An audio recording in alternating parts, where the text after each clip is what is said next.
This breakout session is entitled Strategies for Affordable Housing Development. We're going to be covering two different topics during this time. We'll have a break in between. We're going to be talking about development strategies and the types of inventory that we're going to be looking to prioritize during this first panel discussion. It will be interactive, so we'll leave some time for some questions, hopefully. We're going to be exploring what the promising practices are for both nonprofit and for-profit developers in our area who are wishing to enhance our capacity to increase affordable housing supply in northeastern Pennsylvania. Our panelists are going to reflect on the ways to better connect our services and our current housing stock that is not currently in use. They're going to discuss housing needs amongst different populations. They're going to share some insights on affordable housing development strategies that have been effectively deployed in other regions and the partnerships that make those possible. The overall goal of this discussion is going to be to set a framework to prepare our stakeholders, all of you, to develop strategies for the type of inventory that we would love to have developed. It will lead to the discussion as we had discussed on the fishbone exercise. So we'll first like to welcome Terry Ohms, who's the president and CEO of the Institute since 2004. Prior to that, she was president and CEO of Inland Empire Economic Partnership. Most people know Terry, so I don't know if she needs much more of an introduction than that. We're grateful to have her in our community. Also joined today by Ira Goldstein. He is the president of Policy Solutions at the Reinvestment Fund in Philadelphia, and he served in that role since 1999. He is a lecturer at the University of Pennsylvania's Urban Studies program and is a fellow at the Penn Institute for Urban Research. Sorry, I'm short. Need to be adjusted. So he's also, I'll mention, he's also an advisory board member of Cityscape. So we're so grateful, Ira, for you being with us here today. So all the questions I have for you will be to both of you, so feel free to jump in. I'll start with you, though, Terry. Based on the data and the information that is available, how might we think about affordability in the type of housing that needs to be developed? How are you defining what is affordable in the Scranton community? Well, Andrew Chu, my colleague, gave you some statistics this morning that kind of shared where we're at in the region in Lackawanna County, and a lot of our problem has to do with basic economics of supply and demand. We are in a position, Andrew had mentioned, that over 40 or close to 50% of the housing stock in the area was built prior to 1950. So very limited new development.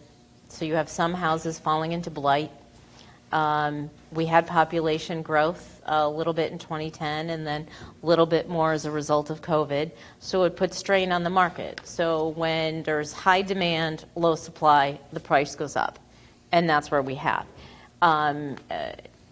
Development in northeastern Pennsylvania, Andrew also brought up, we should have coordinated better, sort of spread out into suburbia and sort of left the cities on their own, which has been a problem, not just here, though, in a lot of older communities and states around the country. So we have to look at it like that. And then we have to really understand our population. If we look specifically at the city of Scranton's data, 21.2% of the city lives in poverty. 24.5% of the city's population are SNAP recipients. There's a total of 38% of the children in the city of Scranton that are living in single-parent homes, and we know those to be the most economically challenged homes. When we looked at that figure of $819 as a median rent in 2022, you have to think about how does that correlate with the workforce and the wages, and that might give a better picture. So about 20% of the workers in Scranton are either in retail, the medical assistant category, or material movers, so warehouse workers essentially. And if you look at those occupations and the average wages that are coming through, they can't afford the median rent in the city of Scranton. So these are individuals that are employed and potentially have the opportunity to move up in their organizations or to earn more income right now, but a medical assistant living in the city of Scranton would be paying 35.1% of their income to rent in Lackawanna County, in the city. Retail workers, 37.1% of their income. So we all know a goal would be to have it around 30% to make it manageable. And you couple that now with the similar situation we're having in childcare, where there's demand but a small supply and the price is up, and you have children with families struggling even more to meet those rents. So I think because we are so constrained on supply, I think our future development needs to have properties developed at multiple price points and also multiple sizes. Obviously, a single-parent household with one child has different housing needs than a family with 3 or 4 kids. And so we need to accommodate everything along the spectrum. Great. Thank you so much, Terry. Ira, I'll kick the same question to you. How do you think we might think about affordability and the types of housing we need to develop and what it looks like in Scranton? Mm-hmm. So thank you for the question. I think I agree just a ton with what Terry said. In preparation for today, I tried to understand how much production was actually going on here in terms of the housing supply, and I'm sure the data that I have is wrong. But it says that there's been basically no multifamily production for 15 years and almost no single-family production for the last 4 or 5 years. That's untenable. You know, even if it's not like a rapidly growing area, and it's growing a little bit, mostly because you have more migration than you have natural population change, because natural population change is actually has had a depressing effect on Scranton's population. But even under that circumstance, you gotta get some more production going to sort of impact those prices. And I think it's also the case that, people talk about this concept of filtering, and, the concept is there, well, you produce housing at this price point, and eventually some of the stuff that was there before filters down to lower, and that filters down to lower, and that filters down to lower. But the fact is that tends generally not to work. It's a really neat concept that economists have, but in practical terms, it tends not to be what happens. So what it means is that a place like Scranton needs to somehow figure out how to get some of this production going at different price points along the spectrum. And that, I think, was Terry's point. It's, you can't just dump the supply in at the high end. And by the way, there aren't that many people in this region who could afford that high-end housing anyway, because the incomes are decent here, but the incomes are not extraordinary here.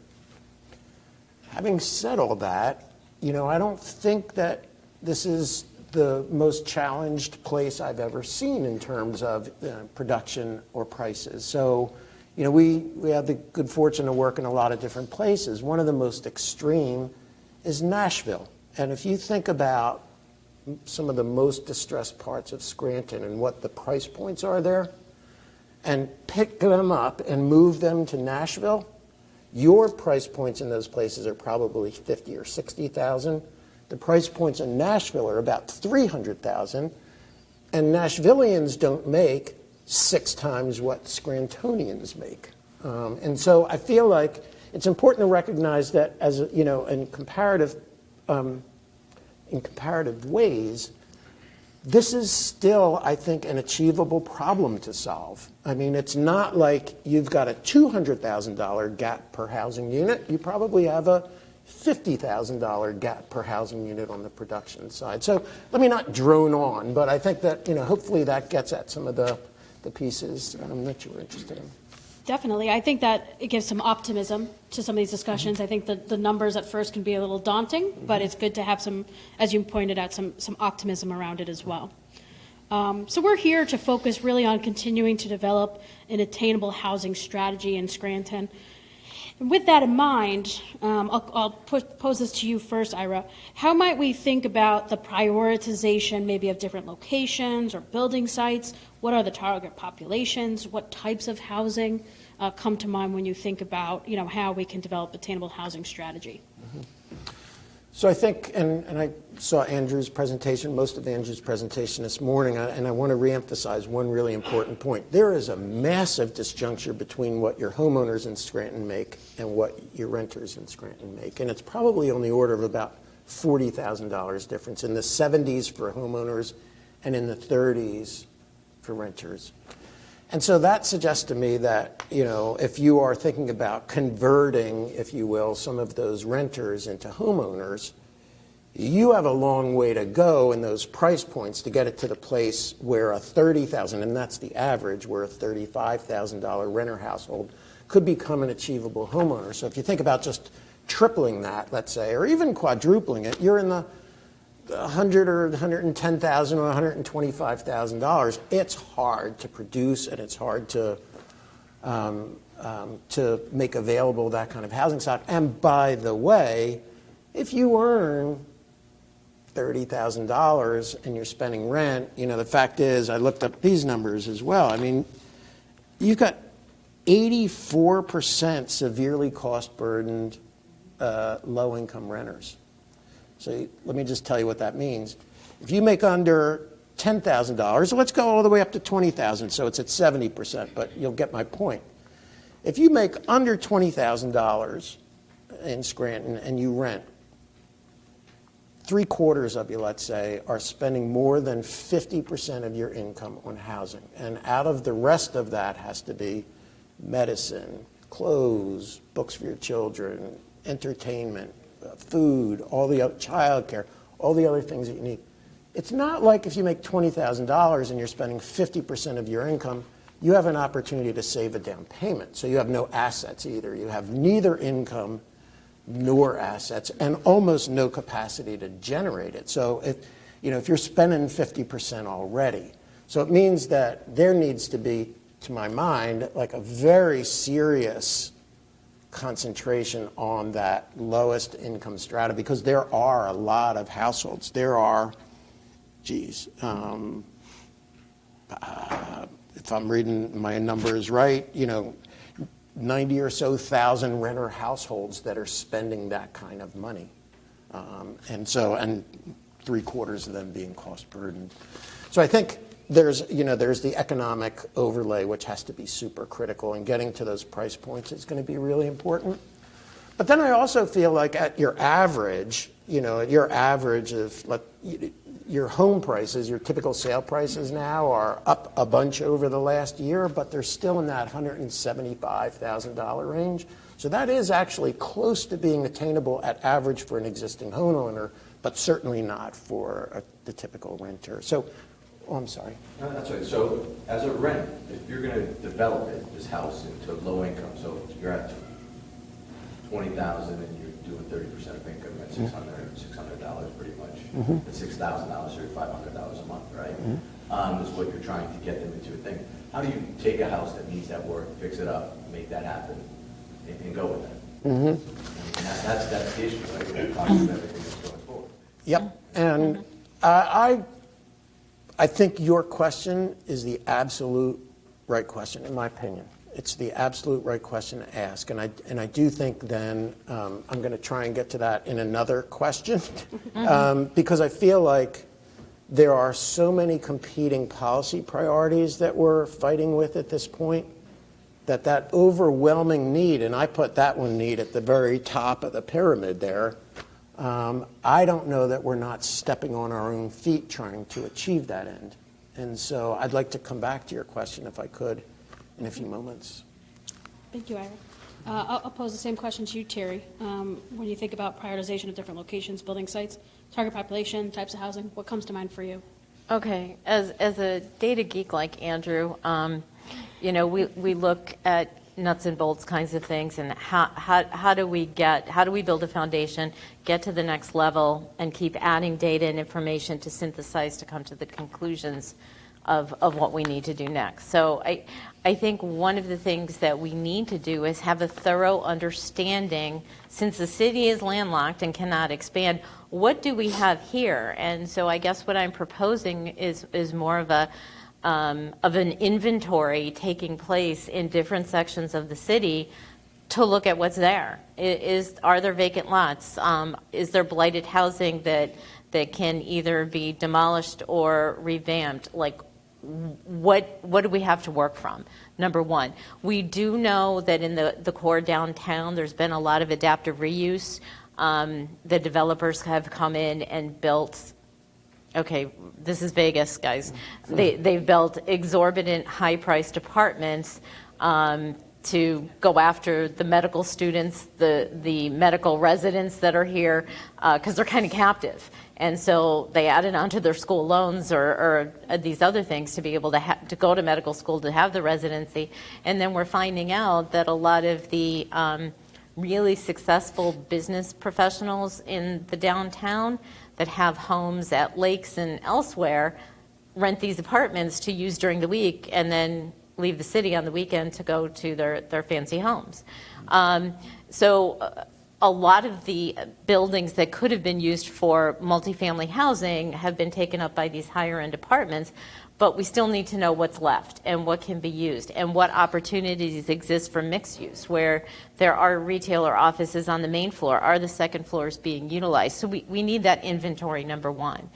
And then after we have that inventory, to better understand demand, we need to talk to everybody who's involved in housing and find out who's on their wait list and what's going on. I had a great conversation with Lisa Durkin the other day. We have a huge asset with UNC here and what they're doing. They have developments all over, and we like to now call it achievable housing as opposed to affordable housing, because it sets the wrong image and perception in people's minds, and it can hinder development with that NIMBYism. But they've got, for example, in Southside, they've got multiple properties, some single-family homes, some small multifamily units, some larger multifamily units, but she saw a demand for families with 3-4 children, and they bought a home in West Scranton and fixed that up for families of that size. So it's taking the data about who we know needs what type of housing, what size housing, comparing it to our inventory, and then looking at those income levels and what Ira described as being cost burden, and say, okay, what is the best solution for these 6 parcels in Southside versus these 10 parcels in Westside, and go from there. So kind of bottom line approach. But Lackawanna County, just Evie Rafalco McNulty, just finally, after I think she's been working on this 5 or 6 years, to upgrade the county's technology with regard to properties, and to merge the property tax system with the deed recording system and some other databases, so that Lackawanna County will have a complete database. And I think with what you have, yeah. So for Lackawanna County, yes. Does Luzerne County have it? I would say no, based on the reports I get on a monthly basis from them.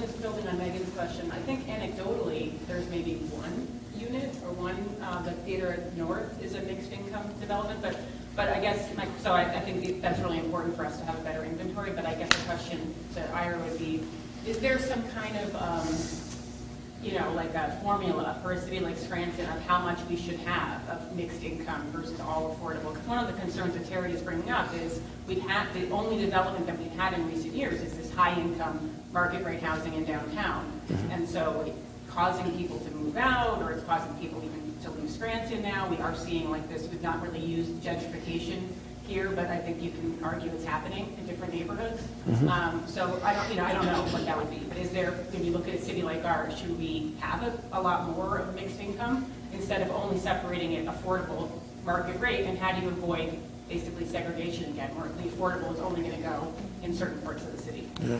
I'm not certain that there really is a formula for doing it, as much as what is your collective community vision about how you want to sort of make that work. And I agree with you that, without some affirmative effort, you will find that you will get a segregation of that affordable being produced in certain places and the market rate produced in others. And I think that there is enough evidence out there around the country to suggest that that's not necessarily the best way for that to work. Now, I think it's also the case that it's worth thinking about these developments in a little bit more holistic way. So, for example, if your ultimate goal is to produce as much housing as you can at a particular set of price points, and it could be achieved in one set of places, then maybe what you say is, then let's produce those units there, and let's also make sure that we're doing the other things that we need so that the spatial separation eventually diminishes and the social separation, diminishes as well. Because if you think about, trying to produce affordable housing in downtown Scranton, I'm assuming that's the most expensive part, versus another part of Scranton, you'll just be able to produce fewer units. I mean, you could theoretically do it, but you'll be able to produce fewer. And if the goal is to produce as many as possible, then you need to sort of consider that. But then I think what it does is it takes a purposeful, affirmative set of activities to make sure that the families that are over here and affordable have access to good schools and public safety and transportation and decent open space and all the other things that people need. And frankly, and this is rose-colored glasses, Ira, over the course of time, once the area that has all of these amenities and affordable housing, when people start to move around and make decisions, people will find what they want, and that separation will diminish, right? Because people will find, like, this is what I want. I want to be in this kind of neighborhood with this kind of thing as opposed to that kind of neighborhood and that kind of thing. And so, over the course of time, my hope is if you do it right, that separation diminishes.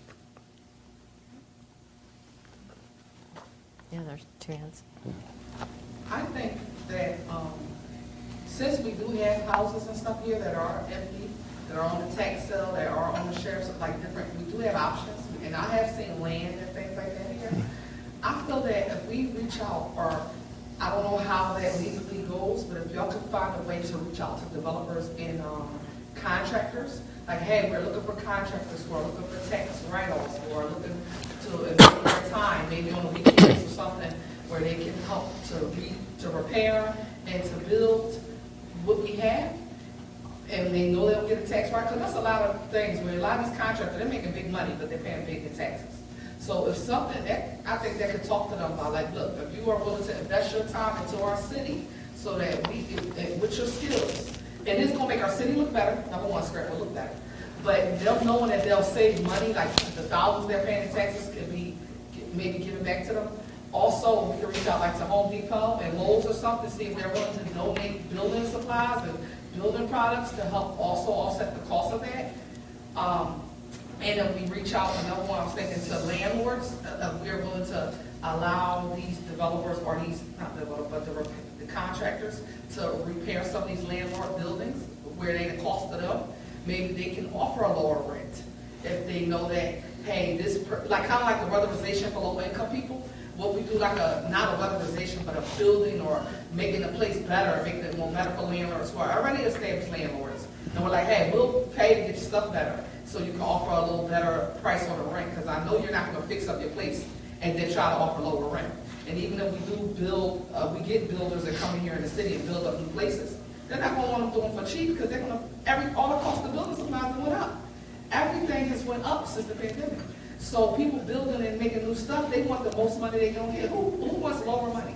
Mm-hmm. So we got to take what we got and try to see if we can offer some type of incentive to people to donate something, like I said, supplies for free or something, where they get a tax write-off, Lowe's, Home Depot, and then contractors that want a tax write-off, so that way that'll offset some of these costs. That's the only way you're going to get lower rates on stuff is by having not to have to pay for so much work and not having to pay for so much supplies.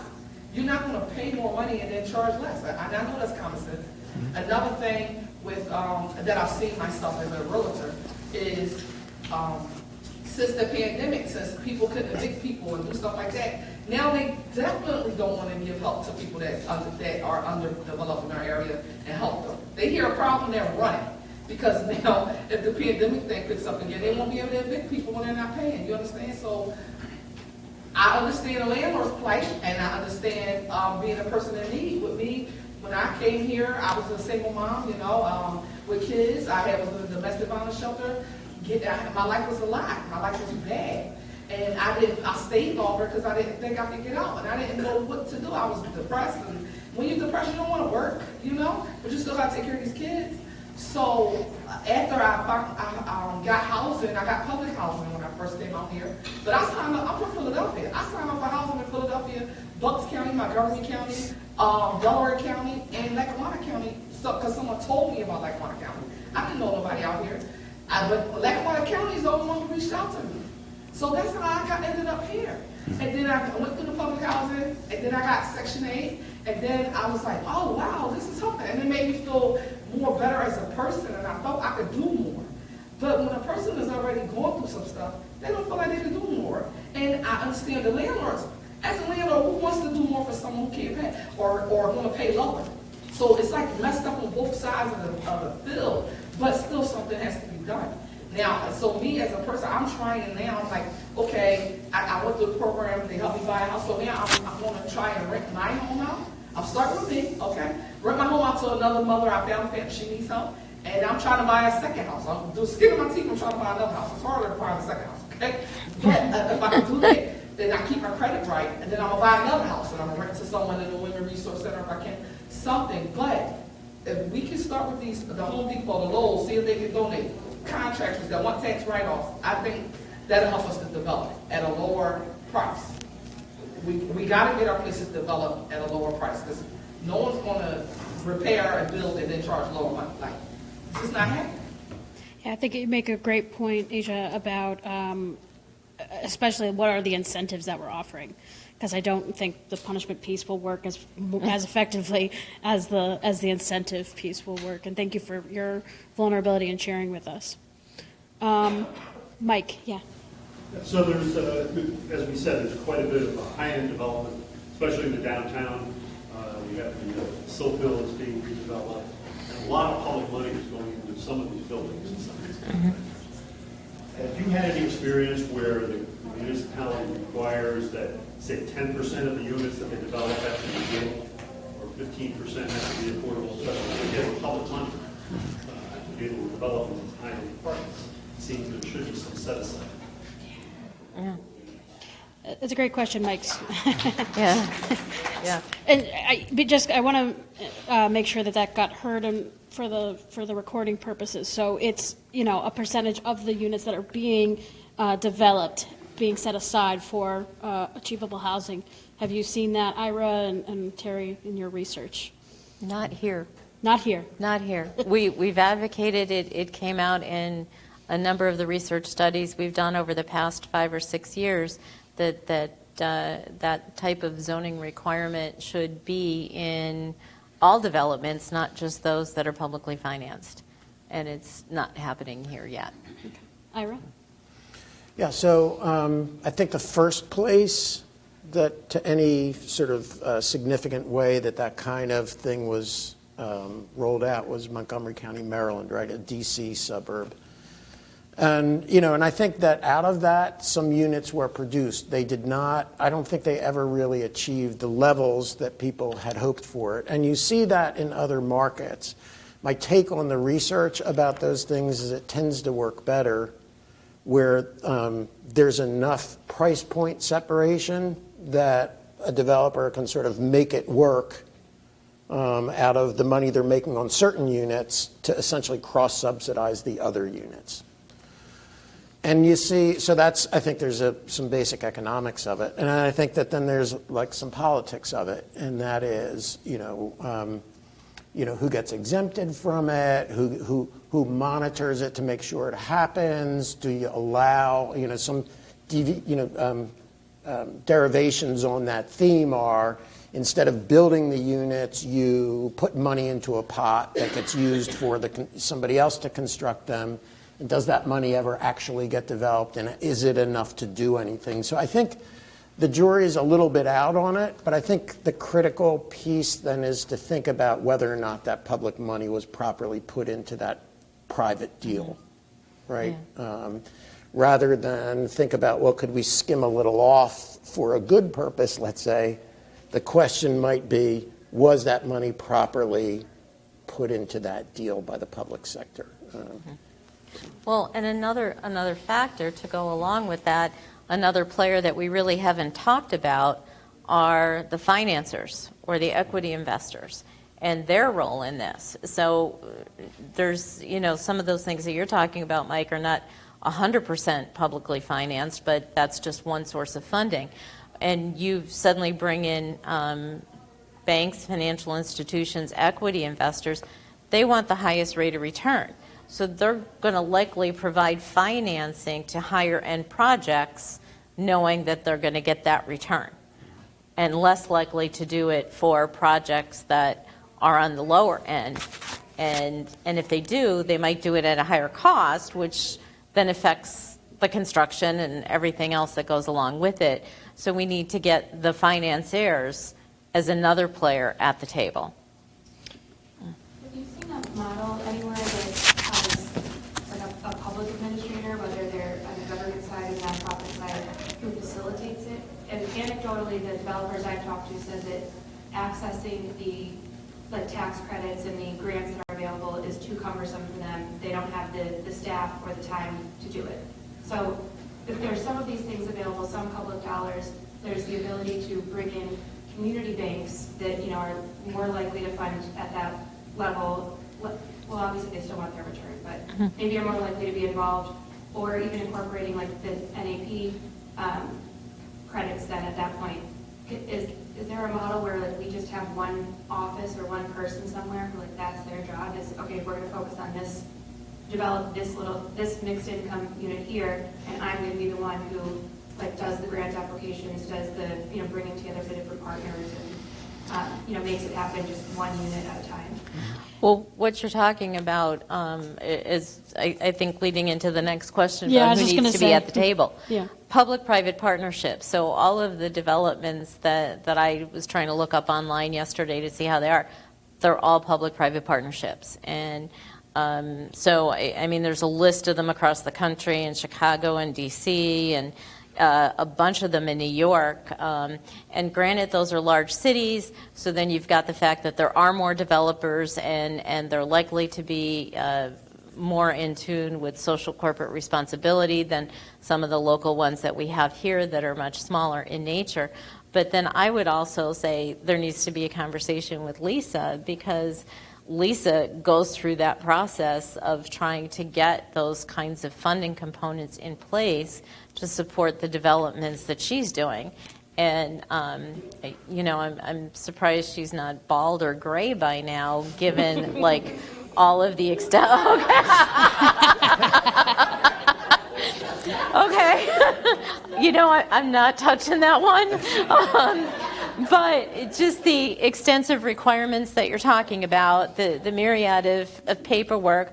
But then the other factor, which is debilitating, is the pace at which that goes through all of the different departments and levels of government and things like that, and especially in Harrisburg. There's no, and not to be critical of Harrisburg, I'm going to give out the disclaimers, elected officials, agency people, but there's not a sense of urgency. And maybe there's a labor shortage, maybe there's a whole host of other things, but the pace at which things move is also a challenge.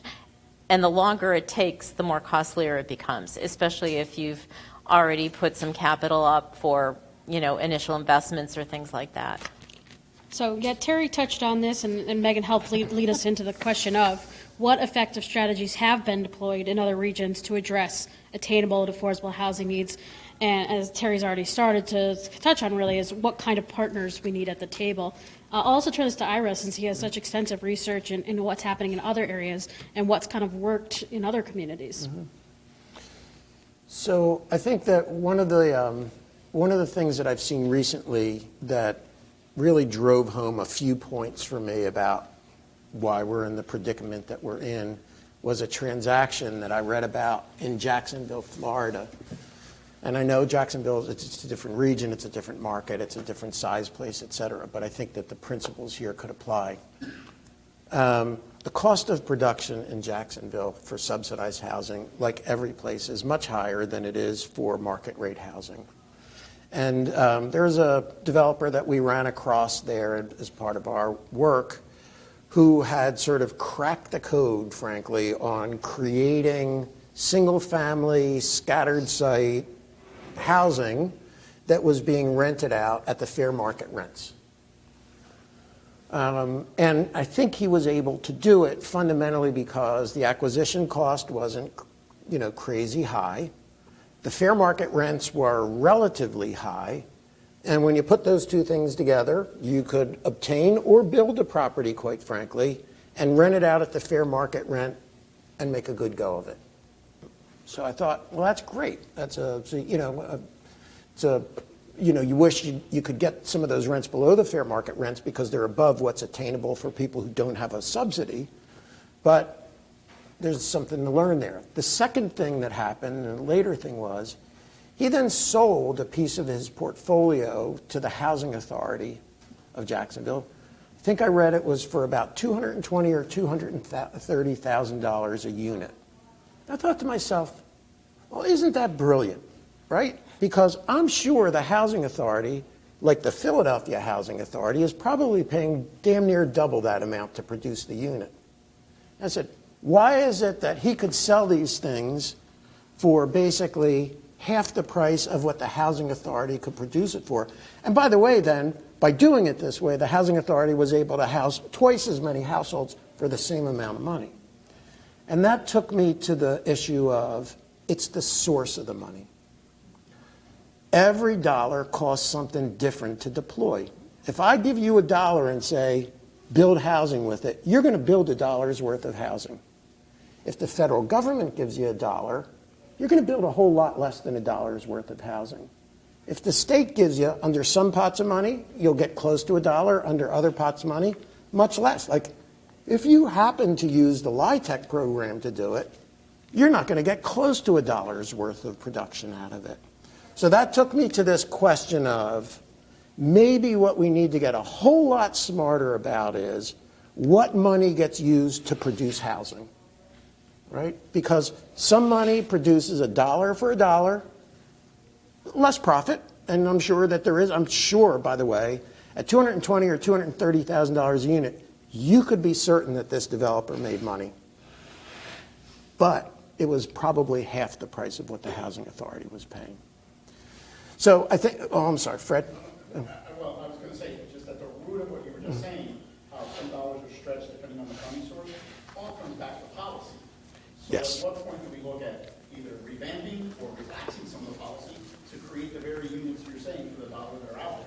Yeah, I love your question because I think that it is the exact right thing for us to struggle with now. All of the things that take that dollar from producing $1 and producing 60 cents or 50 cents or 70% worth of it, by the way, they all probably have some reasonable reason to be in there, right? I mean, like, it's important that people make not a living wage, but maybe a Davis-Bacon wage, which could be significantly above that living wage. In Philadelphia, contractors of various types, Davis-Bacon wage rates are $50, $60, $80+ an hour.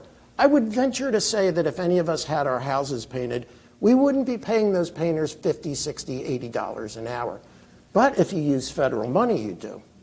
And I'm not an anti-federal government person. I worked in the federal government. I believe in the important purpose of it.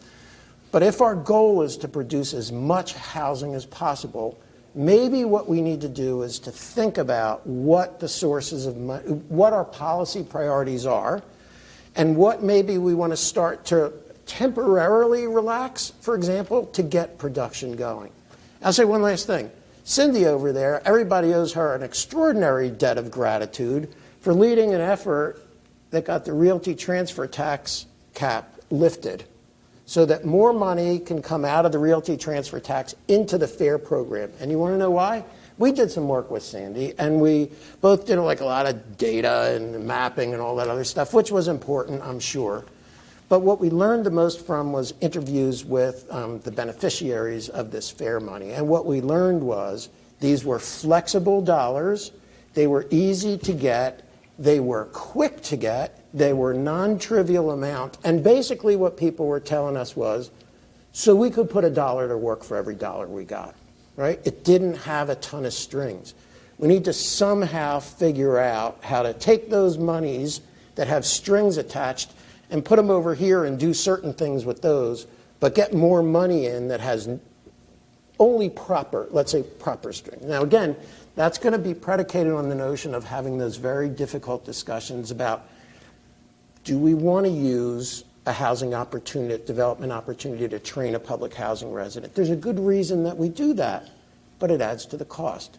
Do we want to pay Davis-Bacon or living? There's reasons why we want to pay Davis-Bacon, and there's important history of protections for wage earners. Do we want to do green? You sort of go down the list of all the things that have good reasons to be in the mix. But if our goal is to produce a lot of housing now, because people need a lot of housing, you need to figure out how to get those costs down. And comply, who in this room thinks LIHTC is a really good way to produce housing, right? It wasn't created the way it was created now to produce housing, and yet it creates the most affordable housing out of any stream that exists at this point. So let me not drone on. Oh, that's great. Terry, do you have anything you would want to add on to that? No, I think he's nailed it with the data and information he has, but there are developments in other communities, as I mentioned, that I think that could be a baseline. Public-private partnerships are the way to go. There does need to be policy change on a federal and state level, and maybe even to some degree on a local level to help facilitate. But there are examples we could follow once we've really identified what we need and where we need it, or where we have the opportunity to build it. Great.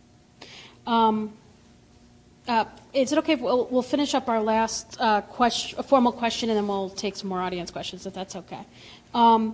We've kind of touched on this, that's why I don't think we need to spend too much time, but what are the potential barriers to development, and how might we overcome these barriers? I know we've touched on it, but if there's, we want to expand on that a little bit.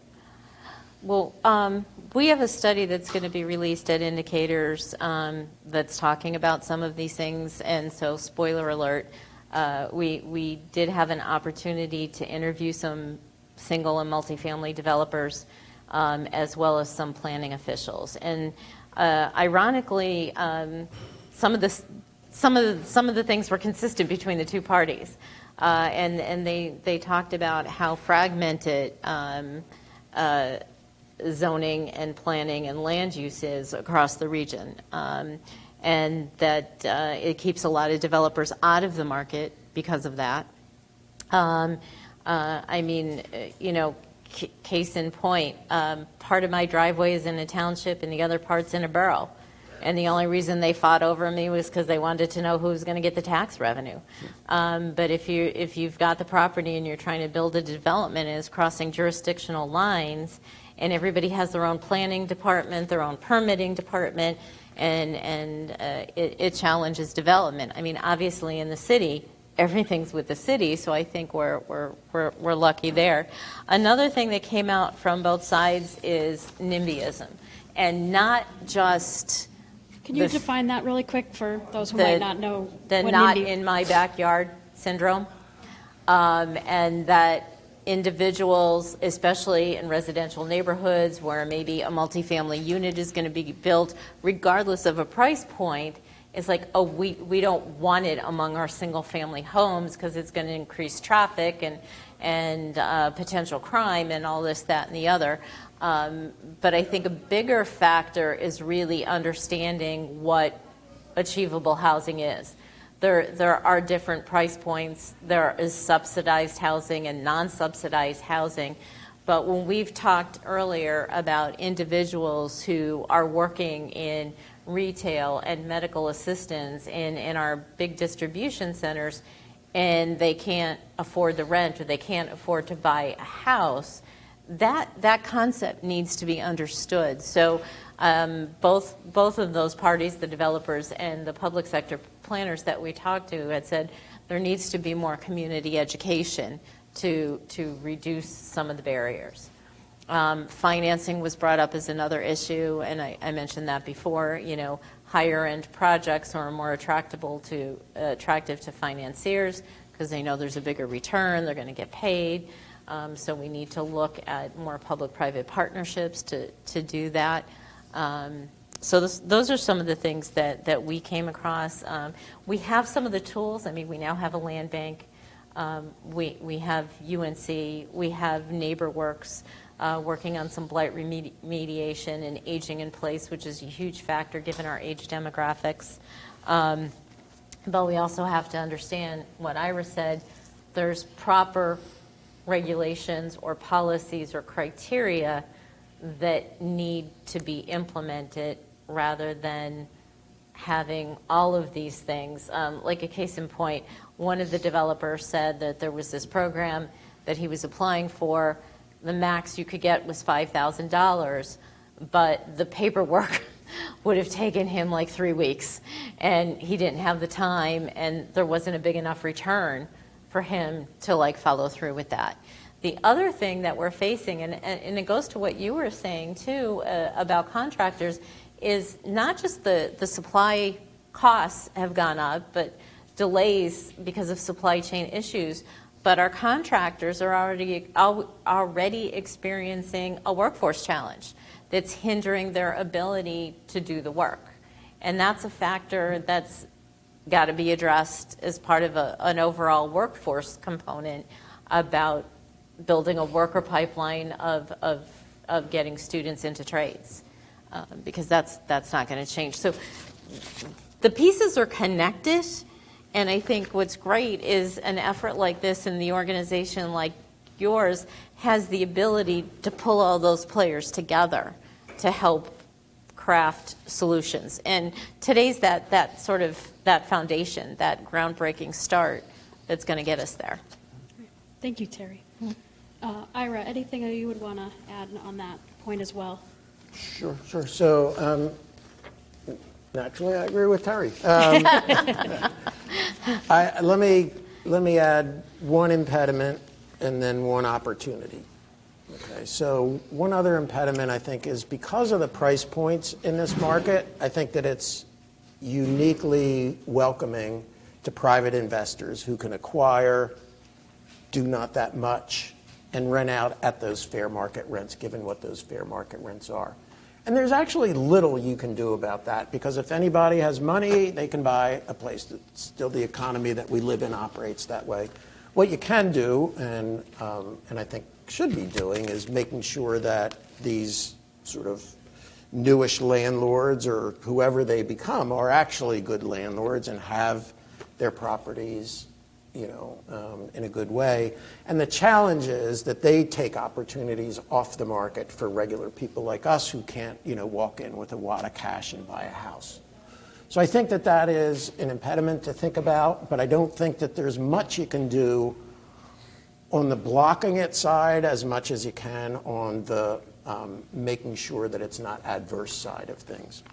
On the opportunity side, I think that we're at a moment where PHFA could be an extraordinary partner. So here's why.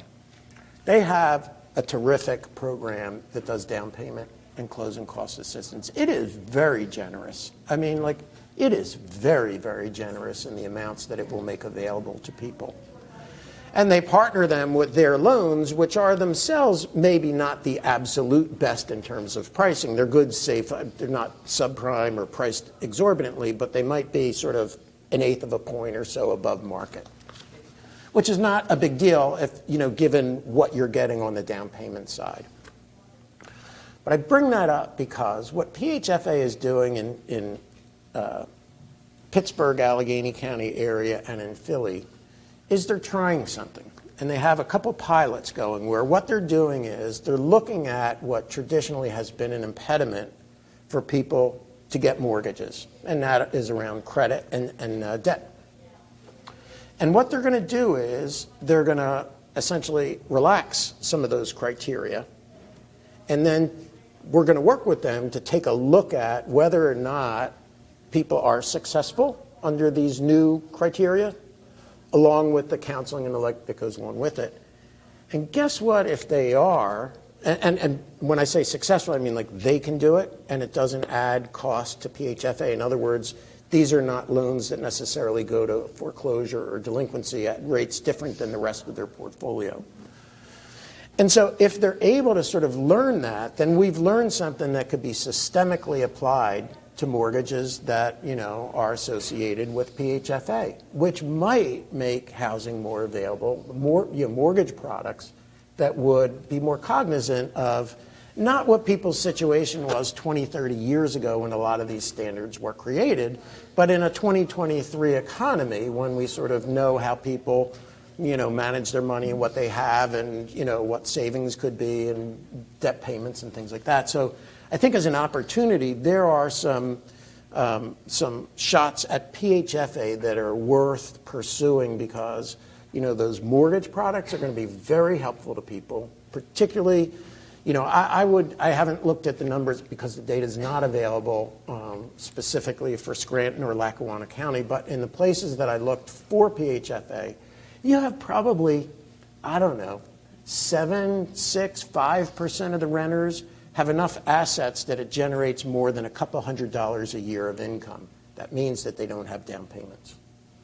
And so, you know, the idea of looking at these alternatives that take account of where people are essentially, and if they work, systemic change, that could be huge. Yeah. That could be huge. Excellent. Well, this leads us really well. What's going to be our second topic? We'll be taking a short break in a moment. But our next topic will be financing for affordable units. So you really led us in nicely, Ira. Thank you for that, for teeing that up. We're going to take a 5-minute break, but before we do that, is there any last questions for Ira or Terry? There's a couple. We'll only be able to take a couple, but... So you mentioned workforce, and what I see a lot of is that the jobs aren't where the affordable housing is, and so even if we can get people into units, they can't get to the jobs because there's not public transportation where the jobs are to help them maintain the housing, like if you're in a housing program, or to get them, you know, up to higher housing. And I just was wondering about maybe what your takes are, maybe some solutions. That, I mean, obviously more public transportation, but that's another climb. You know, so what are some other places doing about that? Well, that is a big area, and the foundation has been working on transportation for a number of years now and made some strides and getting some changes made. But it is a factor. If you pulled out a map of the region and you map the employment centers where, as compared to the bus routes and the residents, it's graphically, pictorially, you could see that there's a problem. I mean, there are solutions that, you know, some employers are offering transportation to employees, either to subsidize it through bus passes, or Uber and Lyft and taxis, van services. TJ Maxx Distribution Center has buses, and for $10 a week, employees can go to, I think, they have one in Scranton, one in Hazleton, and one in Wilkes-Barre, a singular stop. And the bus they contract with Marts will drive them to the warehouse and then back at the end of shift. So I think we have to be creative because we can't rely just on public transportation. But it's still a priority area, the foundation. That's where I said, like, these are all pieces of the puzzle that are connected. There's the workforce, there's the housing, there's the transportation. And then if you want to take on another area, guys, childcare.